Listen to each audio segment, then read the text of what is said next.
It seems sometimes that the West and the Middle East and North Africa have been in this constant period of conflict, of cultural war, racial battle, and in some cases even real war. And it feels as if it never had a beginning. But when if we take a look at the history of this conflict, to in order to dig deeper into the representation of MENA today, I like to trace it back to the Crusades. The Crusades was when some historians argue the first encounter between the East and the West was, and as Trevethan states since 11th of September 2001, the Crusades have hit the headlines because after that date, after that horrible thing that happened, people started to want to know why and where this conflict came from, and so the Crusades is where everyone started to focus on.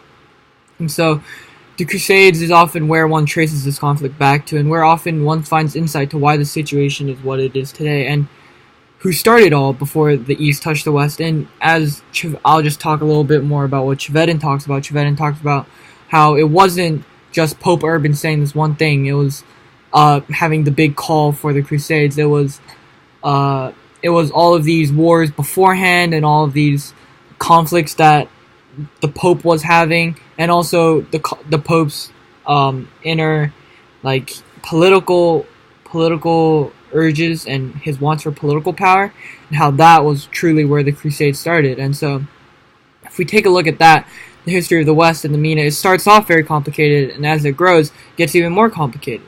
And so, as it grew and grew, and eventually some wars broke out, like the Afghanistan War and the Iraq War.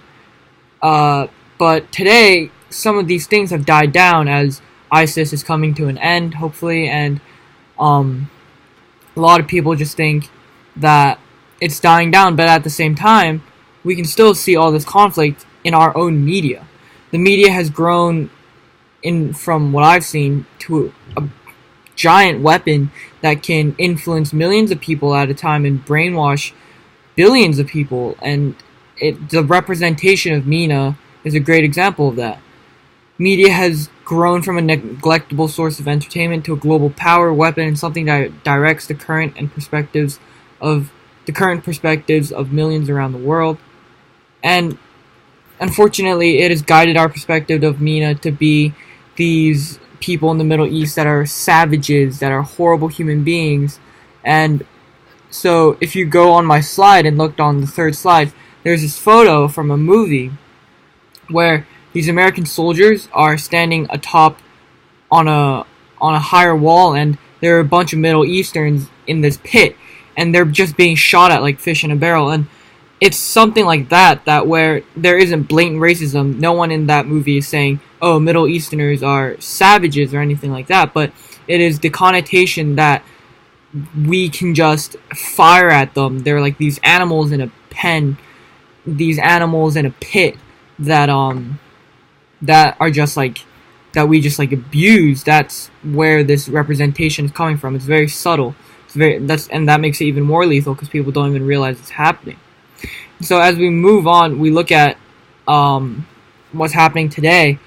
Some of these movies where the MENA is being portrayed as savages and animals, these have started to die down, and luckily we've seen recreations of older movies that are more culturally sensitive and more culturally accurate, such as Aladdin, the live-action movie.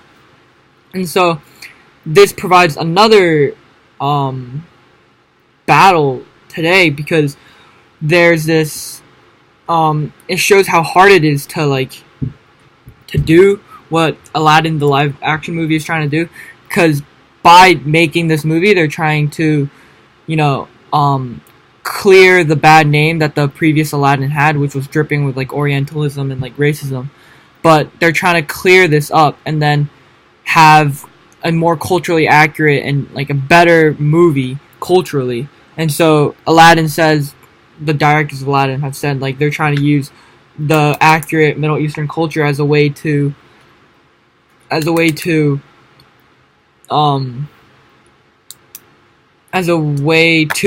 the movie and make the story even better. But And the producers are saying they hope that another focus of theirs is that at the same time they bring the Middle Eastern culture to the masses and show the children who will be seeing this movie that everyone is equal and the beauty of the Middle East. However, the Council on American Islamic Relationships, along with other people who don't agree with the live action's mission, say that the entire story is based in racism and Orientalism, and that its complicated history is taking all of their efforts away. Like that, this history of Aladdin being from a racist myth overcomes all of their efforts to make the Middle Eastern culture look better. And so I think these two different perspectives really just show us how difficult it really is to fix these things and the struggles that we're having, because some would assume that if you just create a movie that's saying, oh, everything is great, everyone's equal, listen, sometimes no one's going to listen, and it's really about how we approach this, and I think we're in the midst of figuring this out right now. But bringing it back to the past, for decades, the West has been trying to break down these stereotypes of the races of the East, and one person who did that was Edward Said. He was born in 1935, and he was a professor at Columbia University, and he was one of the first people to say, no, the stuff that people said in the past about the East being exotic, about the East being this weird thing that we don't really know, they're like sort of extraterrestrial. Edward Said was one of the first people to go to the East and be like, no, this is not right, that's not true, they just have a different culture. And so Edward Said understood that it was due to the fact that those people who said the East was exotic, that they didn't really know the culture, they didn't understand the culture because it was so different from theirs. And as a result, instead of trying to understand it, what they did was just say, oh, the East is this out-of-the-world place that is very exotic, very, very different. And so instead of trying to understand it, they just exaggerated all of its features. And that's where Said comes in and says, no, they're just different, but everyone's different. So it's really just about understanding their culture and traveling there and seeing that sometimes there are more places where cultures are similar than there are different. I'll be talking about that a little later. With Ali Al-Shahabi's art portfolio and with Sahar Shahaki's Instagram. And so, moving on, Noam Chomsky decides to bring this idea of Orientalism and its and its lies further by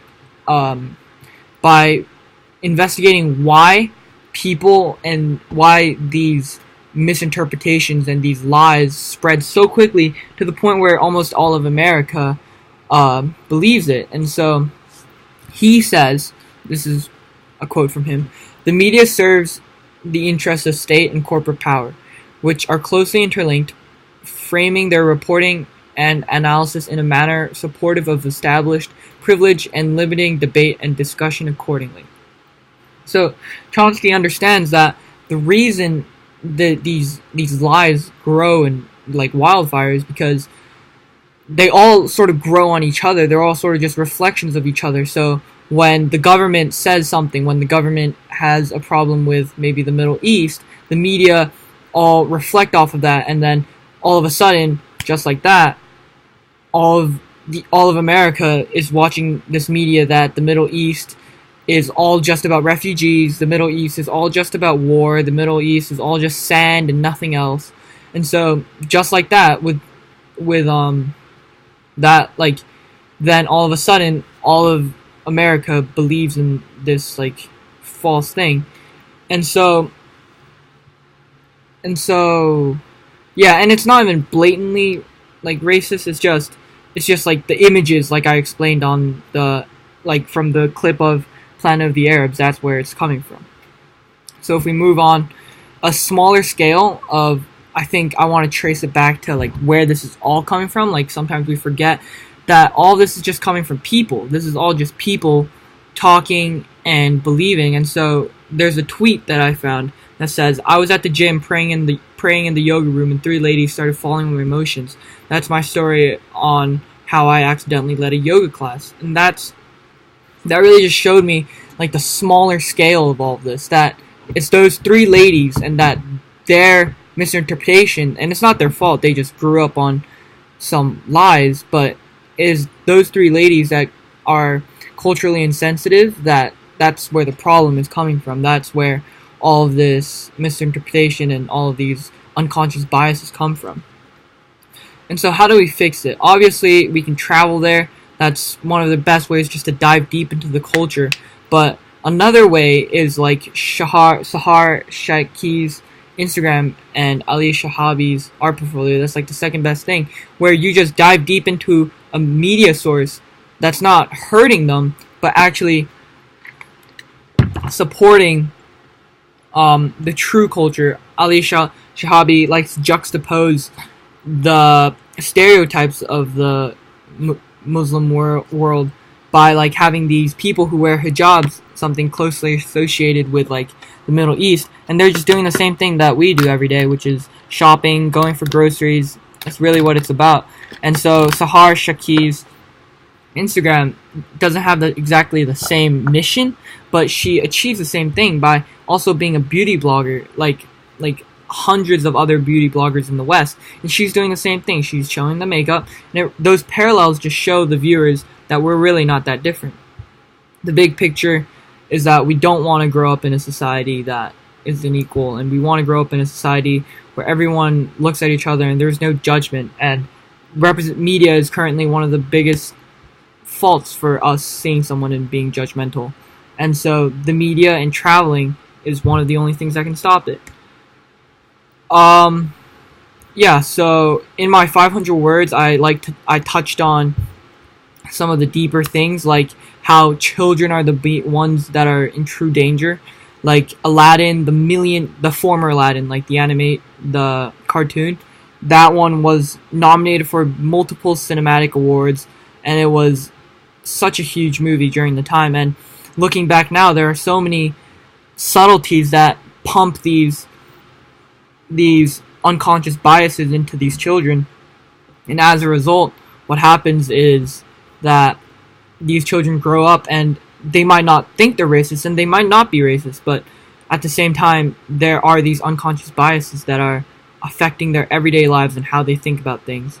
And so I also touched on how, as time is going on, I'm liking how I'm seeing efforts to teach children equality, and I hope that Aladdin, the movie, the live action Aladdin, will not have the bad guy be exotic and look very Middle Eastern, the good guy look very white, but instead I want everyone to be equal. And I think media has the power to destroy and cure, and hopefully the cure part of this is coming very soon. And I think we're currently in the midst of a dark period of a one-size-fits-all category of analysis, which is harming millions of lives around the world, because when we think that all Muslims are terrorists, it affects those who aren't. It affects the innocent, and affects their lives every day, of like how they're being looked at, how they're being judged. And